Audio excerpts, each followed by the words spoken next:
गजनी एक लूंटारों के धर्म दुतारो कला प्रेमी के मूर्ति भंजन। आ इतिहास दरेक हिंदुओं जरूर जानवो।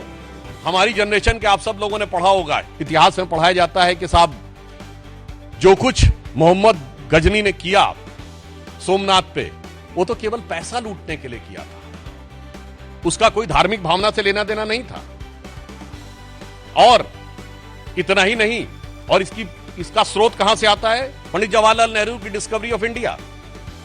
जो मूल एडिशन 1948 में छपा है उसमें 161 और बाद के एडिशन में 240 के आसपास आ जाता है, तो पेज नंबर वेरी कर सकता है, पर आप जाकर चेक कर सकते हैं। वो कहते हैं Mahmud was far more a warrior than a man of faith. Like many other conquerors he used to exploit the name of religion for its conquest. India was to him just a place from which he could earn the treasures and material. यानी वो कोई धार्मिक उन्मादी नहीं था, वो तो पैसा कमाने के लिए आया था, और उसके लिए भारत में आकर सिर्फ पैसा प्राप्त करना ही उसका उद्देश्य था। और आगे वो लिखते हैं कि वो कला का कितना बड़ा प्रेमी था कि जब वो मथुरा में एंटर करता है तो वो इतना प्रभावित हो जाता है वहां की स्थापत्य कला को देख के।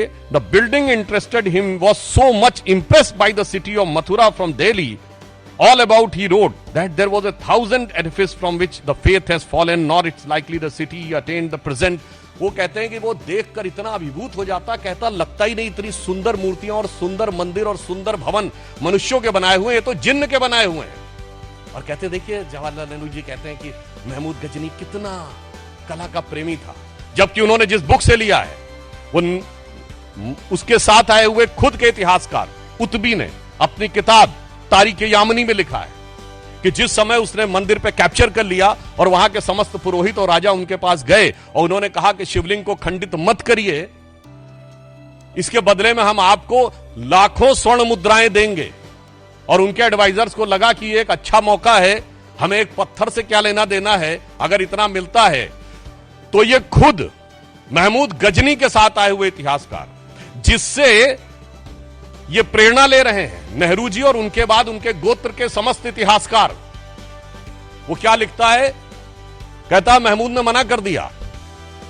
किस लिए मना कर दिया? वो कहता है इसलिए कि मैं चाहता हूं कि कयामत के दिन मैं एक बुत शिकन के रूप में जाना जाऊं, ना कि बुत परस्तों के साथ सौदागरी करने वाले एक गलीच बुत फरोश के रूप। यानी शुद्ध हिंदी में कह देता हूं, अर्थात मैं चाहता हूं कि कयामत का दिन आए तो मेरी ख्याति हो कि मैंने मूर्ति भंजक के रूप में मेरी ख्याति हो, ना कि मूर्ति पूजकों के साथ सौदागरी व्यापार करने वाले एक नीच इंसान के रूप में। अब बताइए, जितने लेफ्टिस्ट और ये सब समझाते हैं, ये सारी थ्योरी डिमोलिश्ड जो उसी में लिखी हुई है, मगर इतिहास को कैसा डिस्टॉर्ट किया गया। और सुनिए जो नेहरू जी ने लिखा डिस्कवरी ऑफ इंडिया में, जो कहा गया कि वो बड़ा प्रेमी था, ठीक इसी किताब में, और ये n नंबर ऑफ रेफरेंसेस में बहुत लिखा गया है। History of India is told by various historians, इसमें है translation of Tarikul Yamini by of the Mahmud chronicles, उसमें भी लिखा है कि जैसे ही वो मथुरा में देखता पहले तो बड़ा प्रभावित होता, फिर कहता सारे मंदिरों और बिल्डिंगों को नष्ट कर दो।